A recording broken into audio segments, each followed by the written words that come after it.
All right. Oh my goodness. Today, we have Rob Bell with us, and it is an honor to have you here. Thank you so much. Fantastic. And for a lot of my listeners, you're a very familiar name to me and to some people who've been following your work for a long time. But to other people, and I know some people who listen to this, they don't. And so before we dive into your new book, the question I want to start with is, can you catch those up to speed in your character arc? So to me, it feels like today, 2023, we're coming to Rob in this like arc of your story where it feels, and catch if I'm getting this vibe right, like it's kind of settling down. That's the vibe I'm feeling. Like settling down, like the pieces. Oh, I don't know. I could be wrong. interesting. I could be wrong. But I feel like this like settling into a piece, and in your character arc. And Hmm. if maybe you're somewhere else to share that with us, but will you catch those up to speed who don't know some of the history of where you have been, to where you are now? Like bullet points. We don't need to, get into the nitty gritty. My word. So you're asking me to Okay. Uh Here we go. When I was 19, my friends had started a band and they were auditioning lead singers. And I had no experience in such a thing, but I sat in the corner and sulked because these singers would show up and they hadn't written any lyrics and then they would mumble their way through. And I was like, you guys should let me try out. So they did, just because I was that obnoxious about it. And it worked in some strange way. And so in the band, I was like the lead singer, which was all about the energy and the connection. And it was all about giving language to experiences I was having. And then we would do these shows, and it was like about getting the back row connected and the mosh pit and the energy and the communal feeling of like tribal, all of us together going somewhere together. And everything in some ways has been a variation on that, making things and sharing them with people and seeing where it takes us. How's that? Yeah. Yeah. So there's been books and plays and short films and art and tours and all of it at some level was like a following something that oftentimes I couldn't even name, a sense that this is where the life is, and just allowing it to stretch me and grow me and expand and see what's next. Yeah, that's what it's felt like. Beautiful. Um, so somewhere in that journey, I don't know where the years are, around 2006 is when I discovered your work. Okay. So I've watched many of those evolutions for almost 20 years. And in that time, here's what's funny. So I want to talk about where you park your spaceship. But before I have to tell you how off my expectations were. Okay. So Of what? Of the book. Of the book. Oh, love it. So off. They were so off. So what I thought was going to happen, because I've been around for a while following, I've read, I think I didn't actually look to see if I Googled something and said 14 New York Times bestsellers. I think I've probably read them all. Maybe I missed one or two there. Been to 4 of your talks in person. There's more things that you've created along the time that I've been a consumer of. I've just like been consuming the things, like all the podcast episodes. Then I thought that you were like, okay, now I'm going to be a guy who writes books about fictional things in fictional places. And what I heard, which is what you said you were doing, but what I heard was, I thought of my husband, we never read the same books. We've never liked the same books. We've been together for 18 years. And we've never found books we both liked, because he is Lord of the Rings and this. He actually helped somebody write a book. Like it has his name on the cover, and I couldn't make it past first chapter. I was like, babe, I love you so much, but I can't read your book. And it's like, it's all this like fantasy stuff, and it's just really hard for whatever reason for my brain to wrap around. So then you announce I have written this fictional book, and I was like, oh no, Rob did what Brandon did, and I don't know if I'm going to be able to read this one. That was so hard to do. I don't know. And you so surprised me because I basically giggled my way through all 500 and something pages. Because what I saw was I recently heard someone say that that she hates the word pivot and she won't use it, and it's not in her vocabulary because everybody's talking about pivoting, and it's not pivoting, it's evolving. We're always evolving. And when I read this, I thought, oh my God, oh my goodness. I just giggled my way through it. All of the dots, it was like, remember when we were kids and you connect the dots and then you color it in? I was like, he just took one book and I was reading, oh, there's Zim Zum, there's Everything is Spiritual, there's this one, there's this one, there's this one. You just connected all this work that I followed for 20 years. God knows what happened in your life before then, but that I've witnessed. And then it was like, it was brought all together in a story, which is how people learn best. And it's beautiful. And so, yeah, that was what I expected versus what I got. And here comes the question. So you actually talk about this in one of your characters. So I just want to read a passage that you wrote. The character talks about it. Yes. I don't talk about it. The character talks about it. The character talks about it. Okay. I will work on getting that language right. I don't know. I'm just messing with you. I love it. Okay, here we go. Here we go. I see how our hearts get cluttered with all the stories we tell ourselves about who we are and where we come from. Zigame is clearing this up for her before our eyes. Right here is where they wanted people to enjoy good bread. That's what you're doing. You're inviting them into good bread, new bread that they haven't had before. That's the tradition, not any one particular bread, good bread, whatever it is. Borns is thrilled. Zigame has spoken. She isn't done. This is like, this is the sentence. This isn't a departure. This is an evolution. Your parents would be thrilled. It's a rousing speech. We each hold up our slice. Zigame turns to Lansing. What was it your mother said? Let's say that. Is a planet without good bread even a planet? Yes, I love it. So speak to that. The audio book from you. So talk to us about this, the pivoting, the evolving, like this. It's life. So yes, tell us more. Yeah, well, it's fascinating to me that the universe, from what we know, has been expanding for 13.8 billion years. So its natural state is expansion. Even what we think about is like this desk, the floor, or the bones in our bodies, which we think of as the thing, solid stuff. It's made of atoms, and atoms are these relationships of subatomic particles, which in essence are bits and fragments of energy.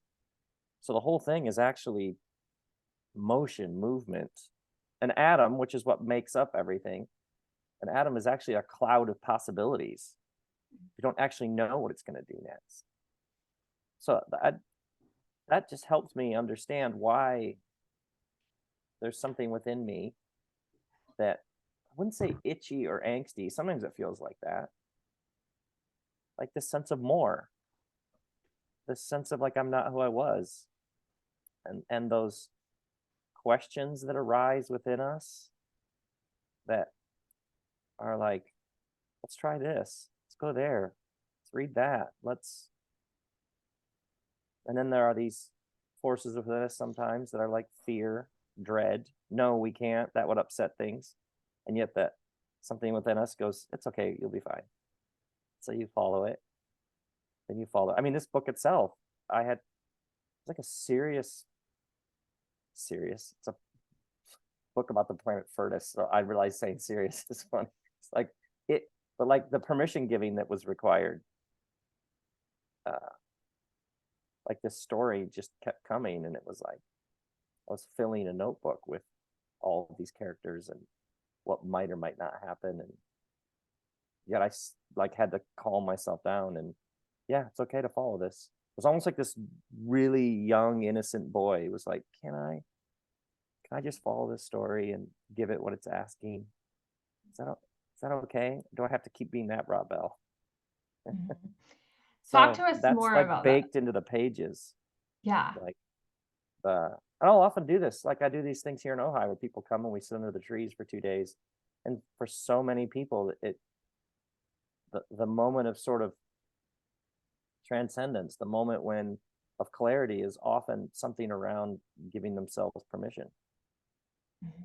Like almost like there's a cynicism. Well, there is actually in our culture. There's like a cynicism of the good.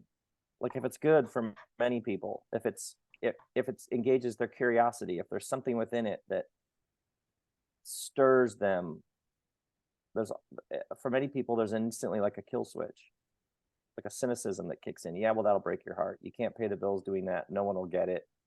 No one cares about your book, whatever it is. Which presents itself as wisdom, like don't bother, but it's actually just a wound. So we all have this sort of tender place within us that's like what we'd love to actually follow. So that's the place that we go to where all the interesting things happen anyway. Yeah, that's what this book comes out of. It comes out of I've kind of always been telling stories.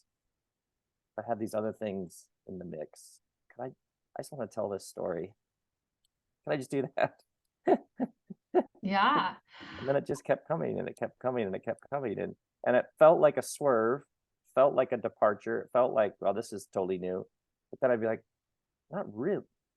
It's actually not. This is just a continuation. And there's a long tradition of people who wrote books like I have done about big ideas, God, the universe, love, etc., who at some point, a very linear explaining, this is my point, this is the thesis, this is what I'm saying, here's an example, here's an analogy, here's a metaphor, here's what I just said, here's another way to say it, where the new thing that's arising within you is like, I gotta like build a world and just invite you into it.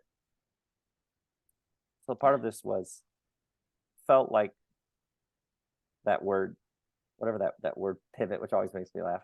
But it also, there is a long tradition of people who do what I do, who then were like, okay, wait, I just gotta, I have to invite you into a whole thing. Yeah. Isn't that fascinating how that works? Yeah. No, 100%. So I attempted a couple years ago, a book started being born through me. That's the only way I can describe it. When you talk about how it like came through you, I know that feeling of like, if I don't sit down and get this out of me, I'm not going to be okay. Like, right. Yeah. Spontaneously combust. Yes. That feeling. And when I tried writing it down, the things, it didn't work. And I realized the only way I can say these things, and this was for me, for you, it comes out as this story, which is beautiful. And it's about this land in Furtus. And for me, it was, the only way I can do this is I'm going to just have to cut my arms open and bleed all over this keyboard. Because if I tell it through my story and I give you language, like I give you a visual picture of what this looks like, these next versions of ourselves to be born. What I call unleashing your favorite self, like that's the language I use, but there's so many ways to say it. Yeah. Learning through story is how people learn. That's just the human experience, right? And so, yeah. So, okay, speaking of this transition, there's a passage, 310. Okay. So this is another area that I just had to like stop And when I got to this moment, and I was like, this is the thing. This is like, other people might read this book and they're going to find some chapter that they're like, oh, this is amazing. This is whatever. But to me, like when I got here, I was like, yeah, this feeling, I know this feeling, and this is the thing. So this is Borns is speaking here, which by the way, that character, oh, how does anybody not love him? I mean, he's so lovable. Oh my gosh. He's just lovely. He's so lovely. And then you find out that when he met Peeble, she was basically going to be a doctor. And she was like, well, if you want to be with me and have kids, then you're going to have to like pick him up from school because I got a whole thing I'm doing. So he had to figure out a job that he could do and be home in time to pick up the kids. Yes. Like he just keep finding out these things about him. Yes. Oh, he's just, and his origin story, like I mean, like Borns is just, he is a vibe. Like he is a whole vibe, and I love his vibe. Oh, I love it. So you would wear a t-shirt that says livin', lovin', loafin'. Yeah, I mean, he's full of so much, like this boisterous way he enters into every room, and just the energy he just brings into a space.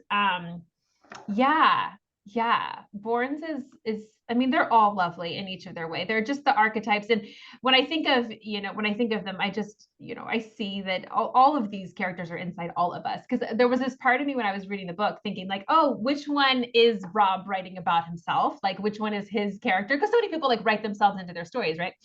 And as I got to the end, I thought, no, that's not what happened. It's like all of these characters are inside all of us.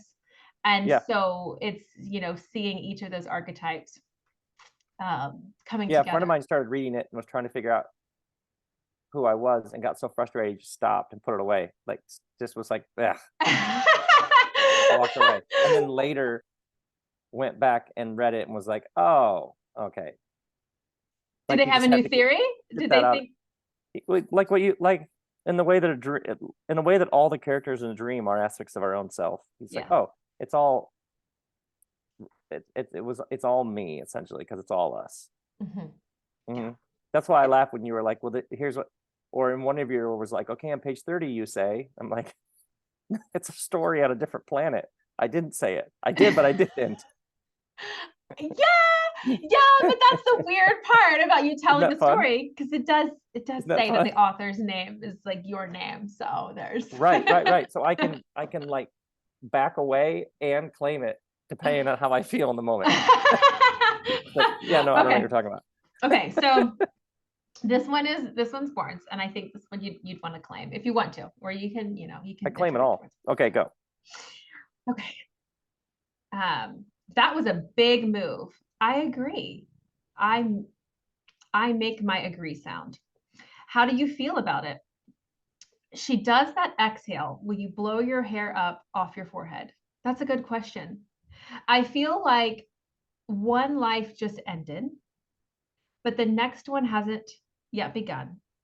Like I'm in between. Born stroke his beard. Ah, yes. Liminal space. I haven't heard this word. I give him my what look. He loves it when I ask for more explanation. Liminal space, from an ancient word for threshold. You've left one room, but you aren't in the next room. You're crossing the threshold. So you're in neither room at the moment. He sets his knife down. All sorts of good things happen in liminal space, as long as you don't rush to get to the next room. I had to set it down for a minute and just like breathe that one in. Yes. I have some thoughts that I wrote down, but I want you to talk first. Okay. So tell me, like, talk to us about liminal space. I'm so much more interested in the thoughts you wrote down. Okay. So yeah, to me, there's so many different languages of how we try to describe this. And I've lived through it a few times. And I would just, when I was trying to describe it, mostly to my husband, who is the person who has to hold space for all my external processing, it was like a purgatory. It's like that's what it felt like to me. That was the language I used. I feel like I'm stuck in a purgatory. Like I don't know what this is, this waiting. But then over time, I've heard other people use different languages, which is some people I've heard refer to it as the dark night of the soul. And then I also, I think that one of the most famous stories, and something that, you know, you've spent a lot of time in your work, in your, is, I think this is embodied in the Christ story. Like you have the death and you have the rebirth, but then there's the in between, right? And so many people talk about the Christ story and the resurrection story like it's this, like it's about the death and the birth, but I actually think like that waiting, right, and is such a big part of this too. And that this is also the human experience, is to go through that, the Christ story, the death, the waiting, and the rebirth over and over and over again, has been my life experience. Now, maybe other people who live differently, but that has been my experience. It's like that's some of the language. And so, yeah, how else would you describe it? Oh, absolutely. Yeah, Saturday, in between Friday and Sunday. Mm-hmm. The sense that something has ended and something is beginning, but you just get enough of the outline of what's beginning to take a step, but you don't get enough that would take all of the wobbles out of it, out of the trembling out of it. Now, it's like it's like a pattern that, I don't know, it cleanses the palate, it resets the system, it cleans out the antenna. It's, yeah, you're right though. It's very central. It's central to this experience we're having. Something's ending and something hasn't yet begun. And so here we are. And it's huge for the identity, because otherwise we cling and grasp to what the title, job, the production, whatever it is that we're doing at the moment. So part of the gift of it is it just takes away that we don't have a thing. I don't have a thing, and I'm okay. If we just are calm and breathe, and we realize we're fine exactly as we are. So if somebody's listening to this right now and they identify as that's the season they're in, is the liminal, they're in the waiting, what would you say to them? Depends on what their question was. I would say how interesting. How to endure it. I think that's the question. Like, because that's what I find is that many people struggle like that. They want that part to be over, but it is a part. Well, generally we have a whole set of assumptions about the next chapter. And then I'm assuming this is what will happen next.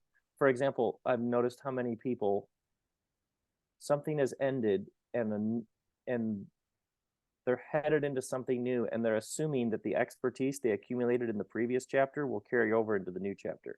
So they've actually are blocking and inhibiting the next chapter because they're so insistent that all the skills and muscles they built up would get used in the new one, which goes back to a very Western capitalist efficiency production. I can't waste all of that 22 years that I did that on. But actually, some of the greatest joy in life is beginner's mind.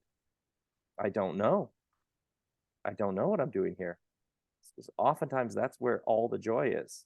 So if they can set aside the assumption that their expertise is going to be what they do in the next chapter, then all sorts of possibilities may end up. I've seen this one so many times. And then we sit in silence for a moment and ask the person, well, what do you want? Like, what do you really want to do? And people will say stuff. I've watched so many people shock themselves. So what do you want to do? And people will just say, donut shop or work on a farm. Like something will come out. I remember one woman was quiet. This was in England. And then she said, dance. Like someone else within her said that. And then like, so there's often some other something that's asking to be explored or pursued. But the mind just wants the guarantee, it wants the template, it wants the safety, and the heart doesn't care. The heart's like, you've been fine the whole time. You don't have to worry about that. You'll be fine. Yeah. My dog demanded to go on a walk this morning. And while I was just outside and just kind of in my thoughts, I got something came over me that was like a particular client that I have right now their story came to mind, and I just had I had already mapped out my questions. I had my notes, I had my highlights, and something was like, yeah, you're gonna have to talk to Rob about this person and their story, and I'm gonna keep it as anonymous as I can for their privacy, but they will know who I'm talking about. And so I have to tell you this because I want you to speak to this person. So most of my clients come to me in places of, I get a lot of overwhelm, burnout, work-life balance. It's a lot of, I can't keep doing this. Like something's not working, that there's got to be a better way to live. There's got to be a better way to move. And so they come to me with, and I have ADHD and about half my clients do. So sometimes they're like, oh, you can teach me how to be more productive and stop getting distracted. So they come to me for these spaces. And almost every single time, what they don't realize is maybe we go over some, maybe there's a couple of tools here or there we work with, but almost always, it takes a couple of sessions and we figure out who within them has to die. And sometimes it is the people pleaser. Sometimes it's the goals that weren't really the right goals. It was the relationship that can't keep going. At some point, usually I feel like somewhere around the third or fourth session, I find the thing and I say, is that sustainable? That's like the question I often find I come to is, if you keep doing X, Y, Z, I don't think this is sustainable. Do you? And it will reveal itself. I never know what they're coming to me with. The symptoms are always very similar, but the thing is never the same, except for something has to die because something's not sustainable. And recently, this one person, oh, it's just big. It's so big. Okay. So this person came to me 25 years into a business that they built from the bottom up. And they're like, something's not working anymore. I can't keep going. I just can't. I'm not as functional as I used to be, and everything is harder than it used to be. And I think I'm broken. And his wife actually, now I reveal the gender. I was trying not to. So, anyways, sent to me and said, yeah, Sophia, can you help? I think he's broken. And I was like, I got you. I don't know what the answer is going to be, but let's just see what reveals itself. So eventually the thing was that it all has to go except for the family, right? It's like it all has to go. The business is slowly crushing their soul. There is a dream, and this is what came out. There is a dream that was so deep in there, but it's wild. It is so wild. And if they follow that dream, it's going to cost them everything. Walking away from the business, pulling kids out of schools, moving locations, like all that stays is the family. And as I was walking this morning with the kids, I was like, oh, Rob did that. That was like, I don't know, it was circa 2012, something around there. Oh yeah, let's just move across the country and just start completely over.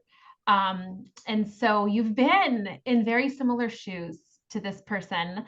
And yeah, any wisdom, any words of encouragement? Because they're in the liminal space deep right now. Yeah, and yet something within them knew that a chapter had come to an end. So what feels like a giant mystery, unknown, lack of clarity, foggy, it's actually a very clear knowing that's done. That's actually over. What a great ride. What a great thing we got to do. And most people in our world, when a chapter comes to an end, assume scandal. What went wrong? So for most people, oh, you left the business. What happened? Most people know divorce is not graduations.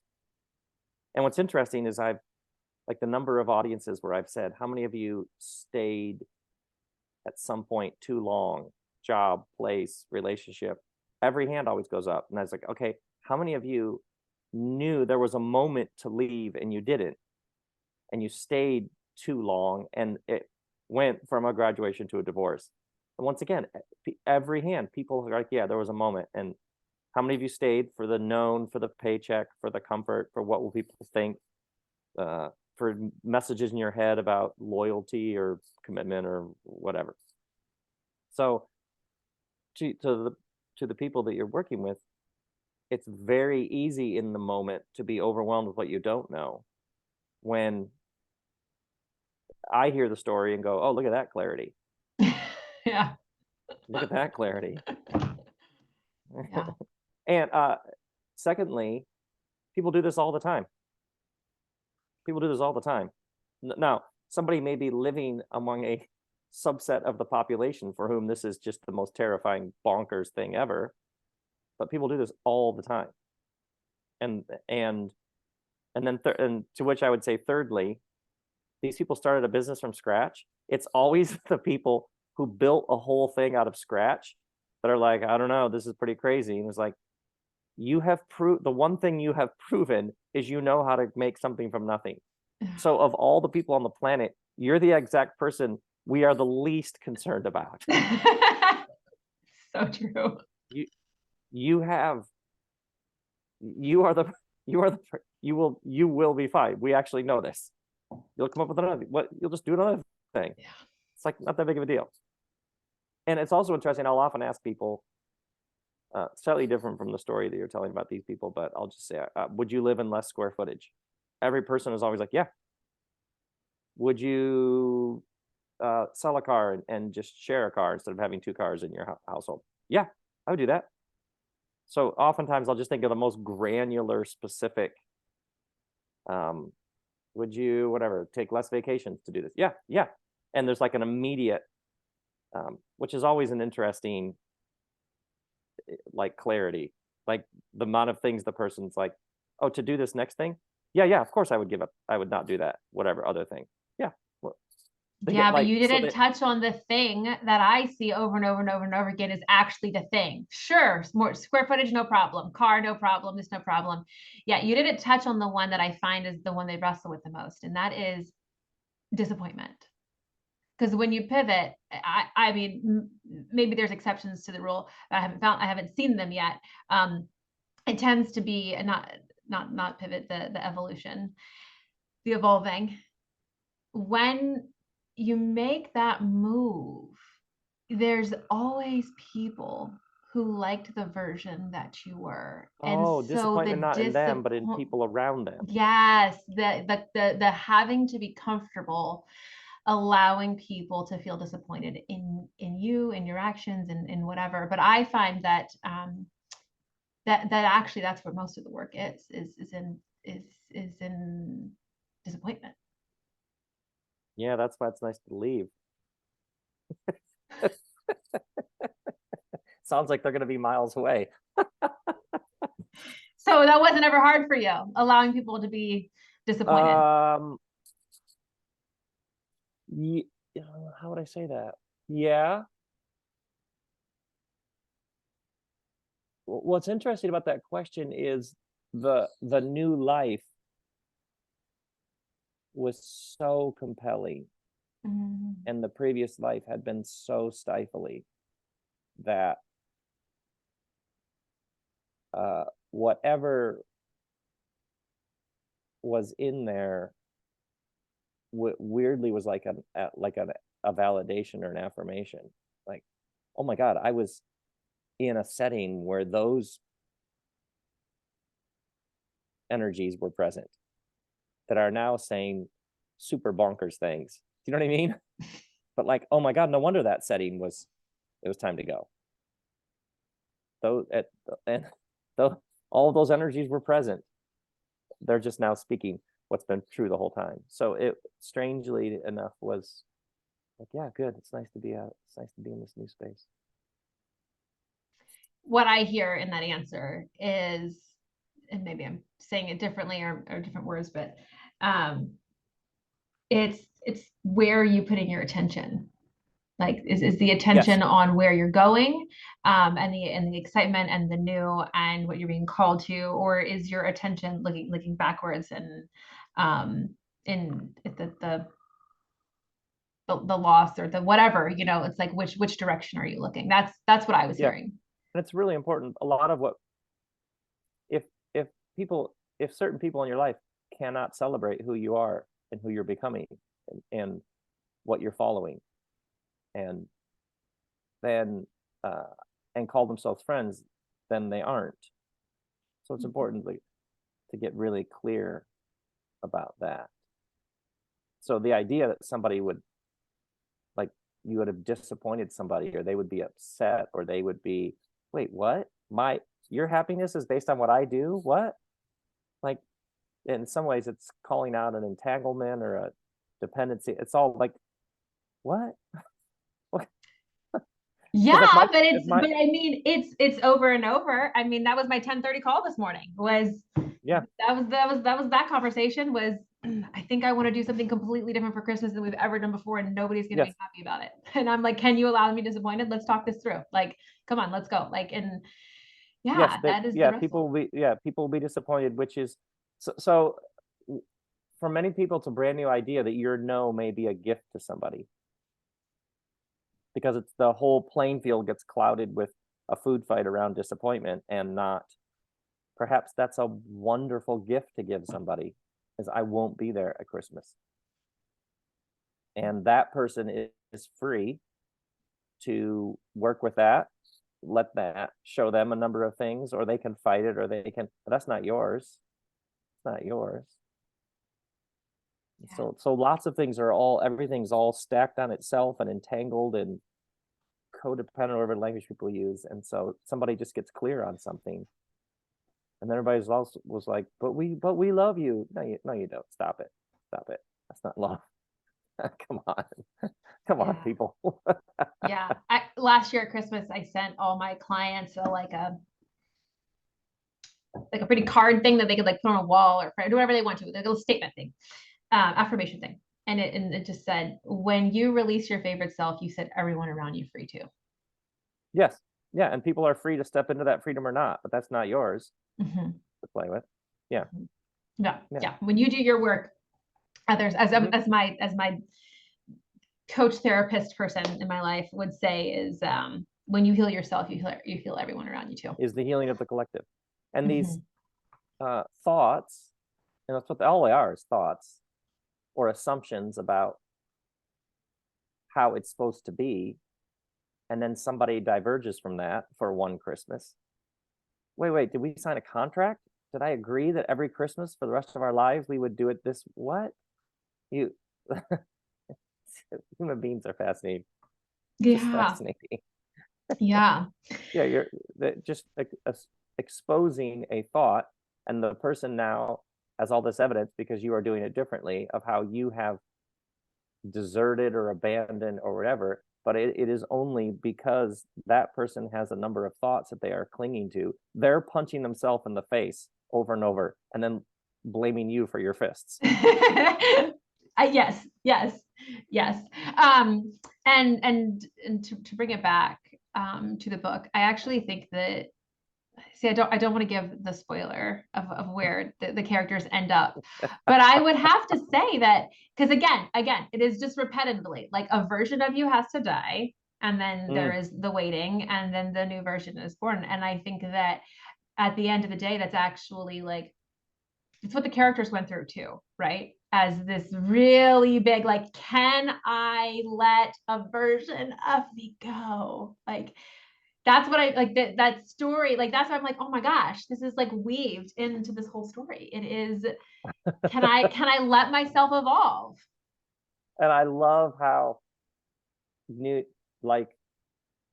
Heen, the main character, one of the main characters, Heen, has this very righteous, like, he's just so offended by Noonye, and she's like, wait, you think you're one of them? She comes like, no, you and I work for the same people, like his sense of self. And he's like, you're so, and she's like, can you hear yourself?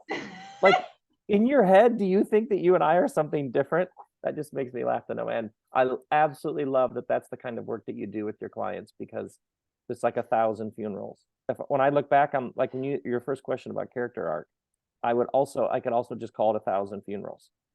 Yeah. And I didn't know this at first, but that is just an endless process of dying so that you can really live. And it took me years to understand what the feeling of something is dying, because of the need to numb it, or the mind wants to explain it or game it out. But as I began to, I could like find my way into it myself and then see it in others. Oh, something's dying, and the ways that and you think about, like, right now in our conversation, on our bodies, about 1 million cells die every second. But yet our body keeps producing more cells that know how to be Sophia and Rob. So like cellular death, if our body stopped 1 million times a second, allowing cells to die and cells to be born, we like we would get very sick very quickly. So for most people, life and death are, you're alive. You and I were alive right now, 2023, then someday we'll die. Like life, then death. But actually, like at a cellular level, life and death are dimensions, forces, whatever you say, phenomena that exist side by side, and that whatever it is that we would call life is actually the thing within which life and death are happening all the time, or the seasons, which like winter, spring, like all around us all the time. So the beautiful thing with your clients is you're inviting them into how all of creation actually works. And that's what I would say to the people you were talking about specifically. Yes, welcome to how the whole thing has been working the whole time. Your listeners, I assume, will have a meal on the day that they listen to this conversation we're having. So what is food? It was alive, it was in the earth, and then it's pulled from the earth, and now it's dead, which we need in order to live. So death is the engine of life all around us. So the person who's like, what is happening, Sophia? In some senses, they have been protected from how the whole thing actually works. And now they're getting to invite it. So as opposed to going into some crazy new territory, you're actually at some level coming home. You're actually syncing up with how the whole thing works all around you. But if you have enough cement, enough air conditioners, enough tile floors, enough fluorescent lights, you can live a life isolated from how all of creation actually works at some level. And so it's almost like showing you how your deepest self has always been functioning. Which I had this. By the way, there's like a million things that I highlighted and wrote down that we'll never have time for. One that I highlighted was like, if I have time, mentioned this one. Okay, good. But you just hit on it. And so I'm like, okay, I got to skip past those other things to read. Like, this is, it was like, since when is Rob writing poetry? I missed that memo. That's how I felt about this line. Okay. So it says, Hingu Bears. I thoroughly enjoyed that one. Can you name anything else that your tears do? He is just so relentless. I give up. What else do my tears do? Dill Tud reaches for his bag, puts it over his shoulder, stands up and says to me, they water the ground at your feet so that new things can grow. And then he walks out of the bakery. Oh, what? I'm sure that's been, I can't, I wonder what, I'm sure that's been said 1,000 times. Maybe, but I had not, that's too good. That good one? Yeah. And that's exactly what you're talking about. Like I think that was why it just struck me so loudly. So, I mean, that is the death gives way to new life. Like, but it's always it's not uncommon for grief to come up. We're working on something else, and then it turns out what we had to deal with was the grief. Like, Yes. And there's a direct relationship between grief and imagination. Grief is allowing the present, which is soon to be the past, to properly flow through us and let it go. And imagination is the openness to what's coming next. So oftentimes a person's jammed up on imagination because there's ungrieved grief. And I've literally watched so many people, as soon as, what ungrieved grief is there here? Well, I don't know. And as soon as they see it, often with tears, the number of people I've watched go from, I'm all jammed up, I can't figure out what's next, I have no sense of abundance or generativity, and as soon as they spot grief, and just some of it even passes through, you can watch the body sort of relax, and the person will be like, wait, I'm going to move to Toledo, I'm going to open it just get all sorts of imagination immediately kicks in gear. It's actually quite fun to watch. Yeah, I wrote that one Yeah. down. I'm gonna have to sit on that one. That one, Yeah. yeah, We're yeah. wondering why the new hasn't come, but the old hasn't passed. Well, of course. Mhm. Yeah. Yeah. I got really stuck a couple summers ago. Lots of things happening. So I was like, my husband was like, I can no longer help you. You need to go get into therapy. And I was like, okay, yeah, probably do.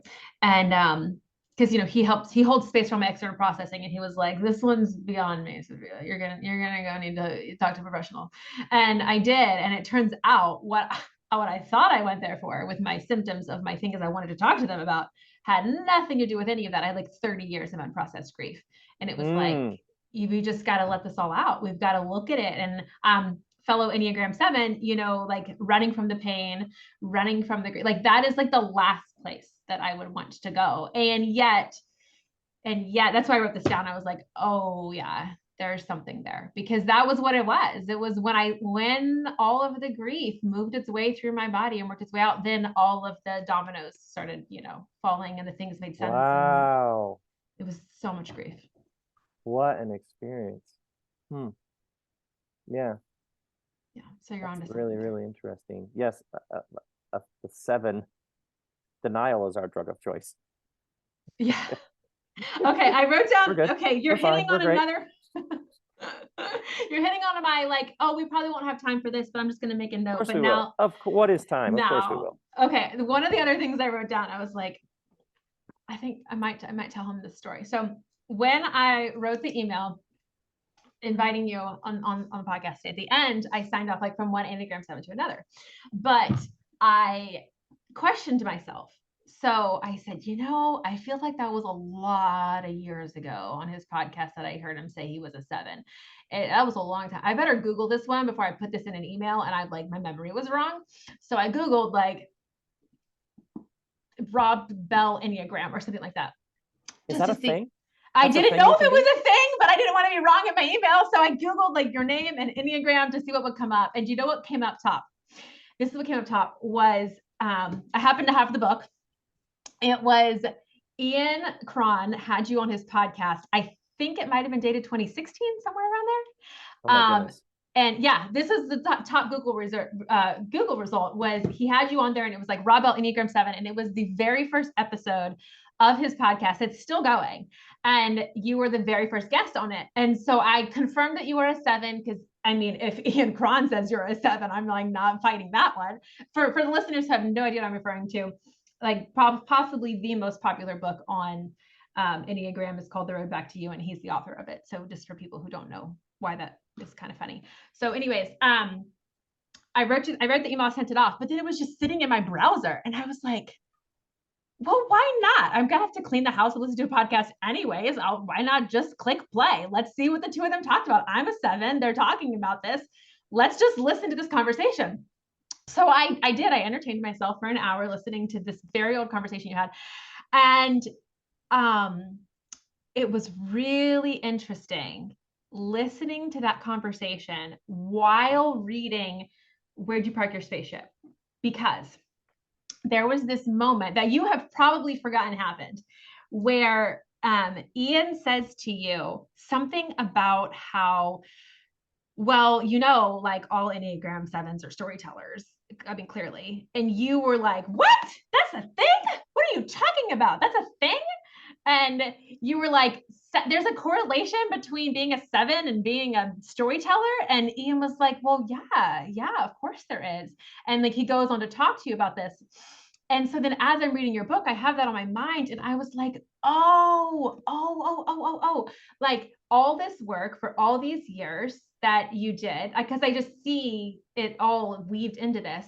I'm like, of course he would take this all and then put it into a story, and that would feel aligned for him. So anyways, there's not really a question built into there. It was just like, I just wanted to like bring that to your attention, because it randomly, people probably aren't listening to the 2016 interview.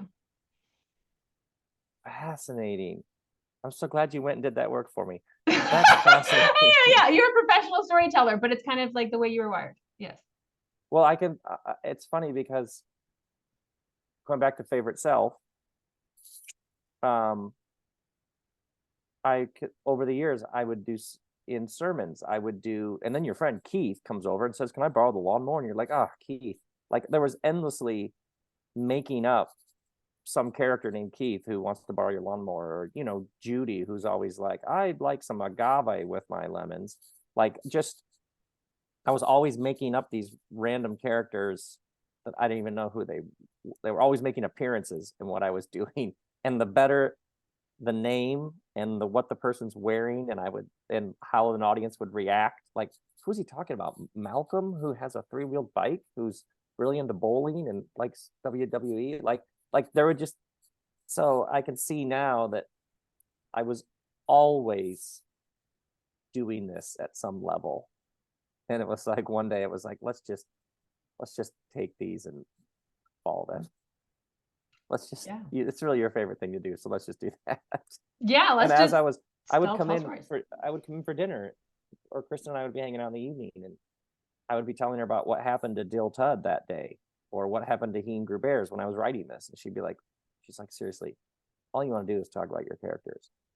And that's when I was like, it changed the entire book process for me, because in my head, after years of doing this, it's not just the writing, it's talking about it in interviews, etc. And I was like, oh, I would actually love, like right now, I would love talking about this story and these characters and what it brings up for people. So that sounds like so much, but that does not sound like book promotion. That sounds like just what would be an enjoyable way to spend a Tuesday morning. So all of this, going back to like the clients you were talking about, it's like you start pulling the thread. For many people, you start pulling the thread, it's terrifying. How are we going to pay the bills? How are the kids are going to be kids? Instead of, no, pull the thread, pull it, let the thing unravel, see what's in there. Yeah, that's how it worked for me. I love it that you went and found a podcast. That is great. I did not know I was going to be doing that. It's just one of those. That's just one of those. Okay, how are we doing on your list? Gotta get your whole list done here. So. No, I'm looking up a reference. I was trying to look it up in the book, but that won't work. I had to do the Kindle because it was like, there was this one part where it was over like the course of a few pages. And I knew like, I have to ask about this one. Okay. Because this is the thing. This is everything. Okay. So these are just, for those keeping track at home, I think we're on the fourth, the thing. The thing. Okay. It's all the thing. It's all the thing. Okay. So because this is like just highlighted sentences across pages, you would probably remember better who's talking of these characters. But these sentences happened across 3 or 4 pages. It says, trying to figure out where I should be, and then I would know and stay there. Next page. But there is no should later on. And there is no there. There is only the response to what's happening. It's an altogether different understanding of what a game even is. I would not have done this in 1,000 laps in my old life. Old life, I don't know what came over me. Way less analyzing. By the way, I skipped like 2 more pages here. Way less analyzing and planning, way more feeling and relating. And yeah, that's all of this. And yes. Anything you want to say in that like part of, I feel like that's the human experience, right? The shitting. Right. And like those first lines, he goes to play what's referred to as the beautiful game, we would know as football or soccer. And he's used to, like, everybody has a position, like you have a place to play. Everybody has like the place where they stay on, in the lineup, the formation. But on Furtis, I just love how he's like, wait, I'm up front, I'm in the back, everybody's all around. What's happening? They don't, it's a completely different way of playing this game that he's played his whole life, where the position is simply, where's everybody else? It's like it demands a full presence. Like, what position am I playing? Well, what's happening? They play based on what's happening. So you might be here, you might be there, we don't know, as opposed to setting ahead of time. There's a great line in the Tao Te Ching, which you would love, 2,500-year-old wisdom book. The master she doesn't do anything, therefore she leaves nothing undone. So Oh, okay. I'm gonna have to like so sit on that. she doesn't bring a whole world of attachments, assumptions, expectations to a moment about what should happen, what she should do, how she should produce, A plus B equals C production. She's just present. So because her head is clear of what this thing is supposed to be or what it's supposed to produce or what's supposed to happen, because she hasn't created long lists, then she leaves nothing undone. So she can actually just be present to what is happening. Well, that felt like a therapy session that I'm gonna have to process. So it's like you, it's like you with your clients. You don't enter into presence with them with what they're supposed to be or how they're supposed to turn up or what's supposed to happen. So then you don't have a list of like, so nothing got left undone. No, So that was the coach after coach. I came out of coach training with these like, formulas, and that was the worst version. God bless those first clients who allowed me to practice on them, because that was not effective. I actually started. The best thing I ever did was at some point realizing I don't like this. Something's not working here, and I threw all of it out, and I just showed up to every single session with a blank sheet of paper and like, what's going on, and however many years later now, that's all I do every single session. I always show up with a blank sheet of paper, and I just allow whatever to be, and it unveils itself. That is always. Imagine if every relationship we had that, right? Because that's what we want from other people, isn't it? I somewhere in here there was something I highlighted about how it's all about control, right? At the end of the day, it's all about, people somewhere are trying to control other people in this place. And that's the whole thing. It's the politics, it's the planet, it's the relationships. But like, it's even in the one-on-ones, right? Because like, who wants to show up to a conversation with a friend who wants you to land in a certain spot, in a certain path, in a certain, or advice giving advice. You know what you should do? I'm out. Like what? What? You know what I should do? What? Well, I have some advice for you. Oh, please. Did I ask? Oh, the worst. Yeah. I'm cringing a little bit because there was, as you say, a couple of Robs ago. So we'll go with so many Sophias ago, like high school Sophia. Yeah, everything that was great for me was obviously going to be great for everybody else. So whatever I was excited with, right, whatever like thing I was into, doesn't everybody want to be in this too? And so, that's like, that is the releasing of it. I am so much more helpful to people when I just allow them to discover their own excitement, and I have no attachment whatsoever to where they land or what they want to do with their lives or what belief system they want to follow or what. That's why it's the favorite self. That's why I landed there, because I was like, you're gonna have to tell me, because I don't freaking know what successful self, best self, like all this language. I'm like, who freaking knows? Like, you're gonna have to tell me, and like pulling it out, right? Like, isn't that's the well said. Yeah. Okay. All right. I'm gonna read this one passage because it's so important. Because it's another thing, right? There's been like a lot of things, but this is also 6.5, but I'm not counting. She spreads her fingers as she presses again. This is the Gamay, by the way. Oh, right. She spreads her fingers as she presses again. This is just it. This is it. We all want someone to see us, Heen. That's what changes everything. We want someone to witness who we are. I do not know what is going on between you and that woman, but she wants to be seen. Trust me. So do you. We all want to be seen. All the impressing and game playing and maneuvering and manipulating we do is only ever in the end a giant distraction from what we all want, which is to be seen. See her, Heen, and let her see you. Oh. And what's the line? He has a line like, I didn't have a sister, but if I did have one, I think this is what it would be like. Yes, that's, oh yeah, that's the page before. Yeah, I don't have a sister. If I did, yeah, that is exactly what it says. Yeah. Oh, yeah. Mm. Yeah.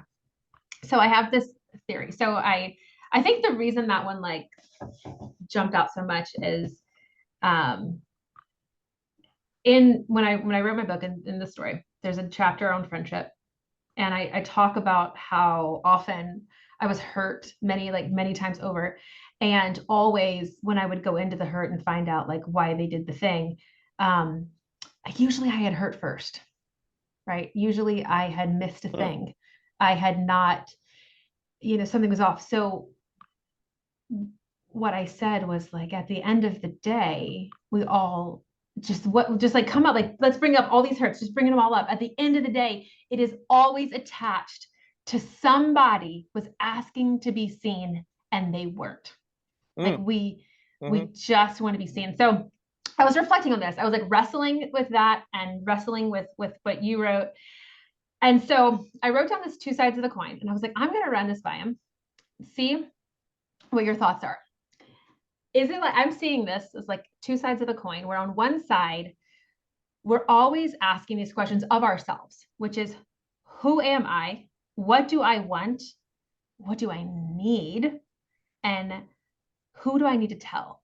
Like, that is so much of the work, but it is only half, because the other half of the work is the other person, which is, will you accept the real me? And how will you respond to my wants and needs? Like, that is to me, the most vulnerable feeling. And maybe that's just my personality, or maybe other humans feel that way too. But like, if I tell you what I really want and what I really need, are you safe to hold that? And so at the end of the day, I think so much keeps coming back to that. And yeah, thoughts on that? In my experience, liberation happens when we set everybody free from having to get us or understand us, or even the idea that somebody could hurt us. Like, even what I need, I like the inquiry, what do I think I need? I often put things on other people that I actually possess. So I need you to see what I'm doing. Why would I need that? I'm doing this. So most times when I find myself looking at somebody else, I'm learning to see them as a mirror, just to show me something about myself. So if I need somebody to validate me, that's not their problem. It's something within me that is not listening to my deepest self. Otherwise, I'm fine. Then I'm free. I'm just free. Like you're very free. You have what you need. If you start going around trying to find people who can understand, or you barely understand where you're coming from, that's what makes life so interesting. We kind of know you got a book coming out, but we don't know. Is there another book? Is there more session? What we have, you kind of know, but you're also a mystery to yourself at some level. So to put that on other people, oh goodness. Oh, Yeah. goodness. Yeah. Yeah, but it showed, but this, I do, yeah, it showed up just like 2 nights ago. So yeah. But you are outlining self-inquiry. If I am expecting this person to get me, oh yeah, well, I'm just setting myself up for misery at some level, and then I'm blaming them, as opposed to my own. Like, self-inquiry does begin with a whole series of questions about what is happening inside of me. What am I placing on other people, thinking that if I just had that, are they safe? I don't know. Am I safe with myself? Do I love myself? Let's start there. I got enough work going on in here. I got enough to clear up in here. I used to say for a long time, for like for several years, the not too distant past, I used to say to all these, I was leaving all these spaces, like, that's not a safe space, that's not a safe space, that's not a safe space. Like, that's what I was doing. I was just moving all these spaces. And then it was like a year ago, I had this realization that I was like, I just am safe. Yes. Which, like, yes. if I am just always safe, then any room I go into, which I do think is part is part of the female experience to actually feel safe anywhere that we go. Absolutely. Absolutely. And but it also had to do with the dynamics of how people respond to how I show up in the world, right? Like, is this a safe space to be my real self? And I felt like this former version like couldn't in any of the spaces. And then the actual growth, which was my like, I didn't have a New Year's resolution, but if I had, it was around January, I had this epiphany, like, what if I'm just always safe? So this year, I'm just going to move through the world, just being safe in every conversation, in every room, in every dynamic. And then if I am always safe, then that means that I am always in control of my safety. And so sometimes I might actually have to leave the room. I may be like, Absolutely. Or a friend of mine talks about what we would call boundaries. Like, I'm not going to that. I'm not interacting with them. She'd be like, that's inefficient. It's a bunch of extra energy I don't want to spend. Yeah. Just has, So what we would call like boundaries, like that place, right? I don't want to be in that room. Ugh, get me out of there. She'd be like, that's inefficient. Not a good use of me. Not a good use of energy. Yeah. I do that a lot too. Yeah. Very straightforward. These last two have nothing to do with anything at all related to the book or your work. They're clearly just like my own random questions for you. Okay. One is, what's your favorite way to have coffee now? There's a place down the hill from my house that has what's it called, Bonita coffee, and I met the roaster, and they do a house-made almond milk with this coffee. Que Bonito is what they sell a hat with the coffee if you want, and it's just unbelievable. Or a vanilla oat milk latte anywhere on the planet, pretty much. Just fantastic. I love this too. Mm-hmm. All of the work that you did, chasing so many curiosities, the depths of the soul, the spiritual literally stories of you traveling across the world to meet a person you wanted to have a conversation with. And the thing that has perplexed me the most about you, Rob, after all the listening and all the things, I cannot wrap my mind around how old were you, like 50 when you had your first cup of coffee? Like, how could you be such a curious person? And yet, weird, isn't it? Just recently that you even tried, that blows my mind. I went a half century without coffee. Yeah, I can't. I have pondered this myself. I think maybe it had an identity thing. Like, once you haven't had coffee and say to people, I've never had coffee, it becomes like a thing. So it might have been just a straight up, like, I am a person who doesn't have coffee construct. Like, oh yeah, we just got that one in our back pocket at all times. I also think that energy wasn't really a problem. So I think like that like get that amped up feeling, I was trying to go the other direction and not feel amped up. So, and I also think probably some sense of like, oh God, then I might love it. And then I might have to have all the best machinery, and like then I might want a cup every morning from a different plate. Like, then I would go all in like I do. As I sit in front of, I think there are 80 paintings in my kitchen, in my garage right now. So like I might go all in, and I got enough stuff, I'm all in on it. Maybe that's what it was too. Then I would like be that guy who's like, there's a Japanese pour method. They only cost $137 for the beaker, but you got to buy the thing separate. I might become that guy. I don't know. So, but that didn't happen. And I don't have it that much anymore. I don't have it that much. Gosh. But when I do have it, God, it's just the best. So yeah, there are a couple of reasons, I think, maybe. And then I read this book and I was like, no, I have to try coffee.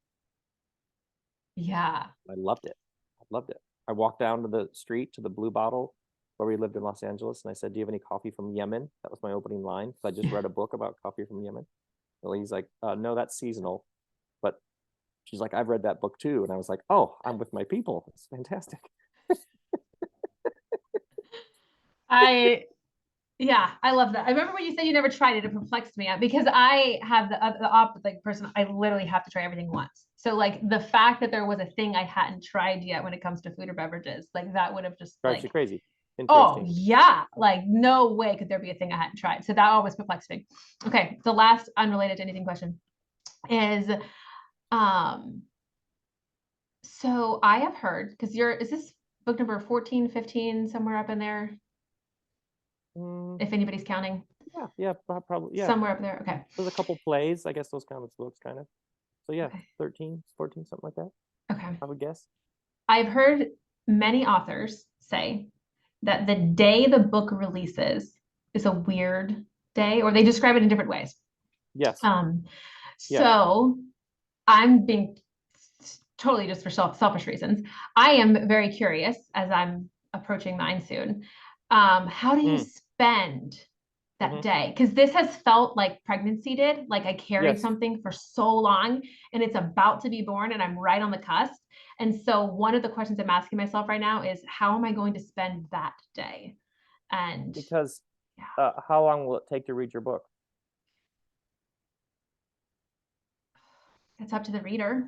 Right. I mean, so just on the day that it comes out and people can get a hold of it, somebody who got it and then read it all the way through in one sitting so they could contact you by the end of the day that it came out would be a little creepy.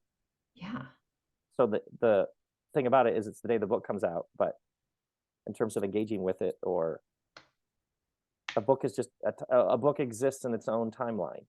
So think about how many books have you read the week that they came out or the day that they came out?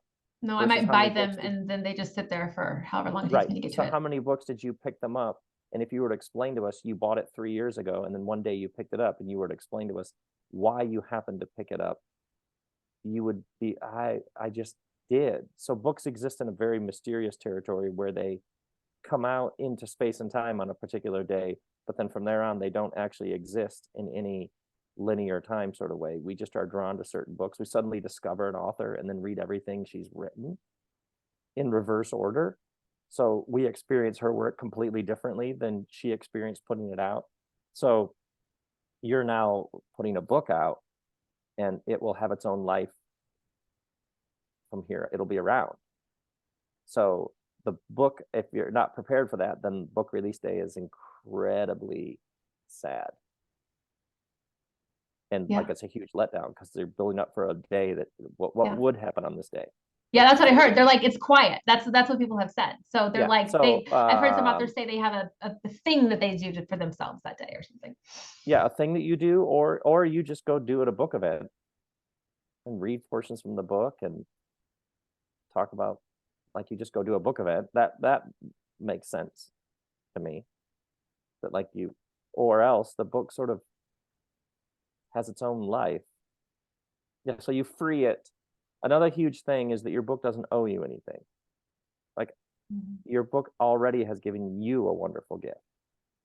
So when people are putting the book out because this book had better do something for them in the world, you are setting yourself up for heartbreak. Because if you actually love what you do and you wrote this because then it's already giving you more. So any interaction, one person appreciating the book is like the best. Talking to you having highlighted the book, I can't even, the best.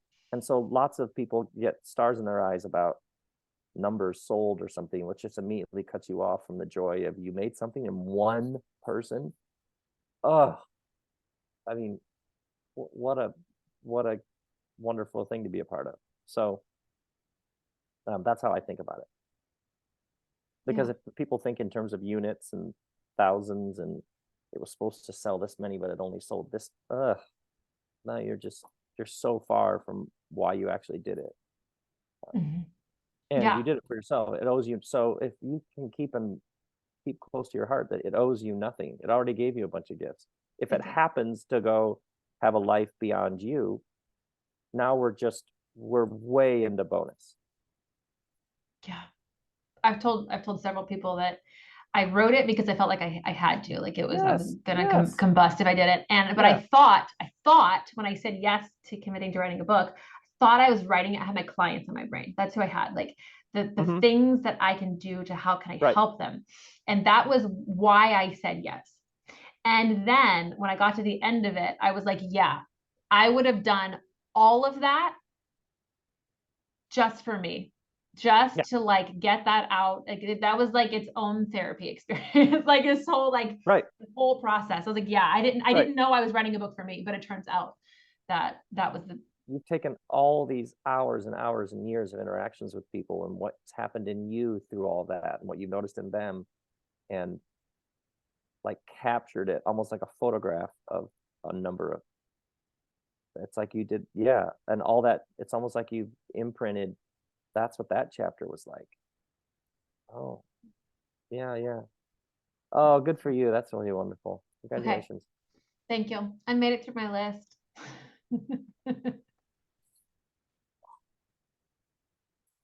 What a feeling. Well done. No, not the full one, not the like all of the things that we could, but the like I had 6. I was like, I really want to ask these 6. And we the made master, she leaves nothing undone. Oh, anything else that you want to say or share? This is great. I really, really enjoyed talking to you.